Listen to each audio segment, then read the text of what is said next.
आदल्याच दिवशी सूरजला कॅप्टन बनल्याचं स्वप्न पडलेलं होतं आणि ते स्वप्न त्याचं दुसऱ्या दिवशी लगेच पूर्ण झालं आणि त्याबद्दलच तो इकडे पॅडीला सांगताना दिसतोय आणि पॅडीचा सुद्धा आनंद गगनात मावेना झालेला आहे। त्यामुळे इकडे डिस्कशन चालू आहे कॅप्टन्सीबद्दल। चला तर बघूयात काय बोलतायत। तर हे दोघे इकडे बसलेले असतात।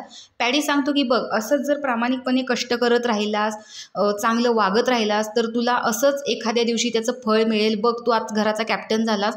चांगले लोक असतात ते असे एकत्र राहतात, त्यांच्या बाबतीत चांगल्या गोष्टी घडतात। तेवढ्या तिथे अभिजित येतो आणि जास्त इगो असलेले, ॲग्रेशन असलेले लोक जास्त दिवस एकत्र नाहीत राहू शकत। तू पाहिलंच ना, आता त्यांची टीम फुटलेली आहे।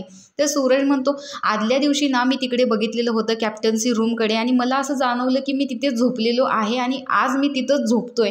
तर माझं स्वप्न बाप्पांनी पूर्ण केलं असं तो म्हणत असतो। तर अभिजित देखील या गोष्टीवरती खूप खुश होतो आणि त्यावरती पॅडी सांगतो की प्रत्येक वेळेस असाच राहा, असाच चांगला वागत राहिलास तर तुला आणखीन खूप गोष्टी मिळतील आणि मी आता इथून पुढे तुमचा सपोर्ट असला तर असाच चांगला वागत राहीन असं सूरज इकडे सांगतोय। पॅडी सांगतो की तू कॅप्टन झालेला आहेस, पण मला असं वाटतंय की मीच कॅप्टन झालेलो आहे, एवढा मी खुश आहे। तर सूरज कॅप्टन झालेला आहे त्यामुळे बरेचसे लोक इकडे खुश झालेले आहेत। तर संपूर्ण एपिसोड जर तुम्ही पाहिलेलाच आहे तर तुम्हाला सूरज कॅप्टन झाल्यावरती जेन्युइनली कोण खुश झालं असं वाटतं हे कमेंट बॉक्समध्ये नक्की सांगा। अशाच बिग बॉसच्या नवनवीन अपडेटसाठी आपल्या चॅनलला सबस्क्राईब करा। तोपर्यंत बाय।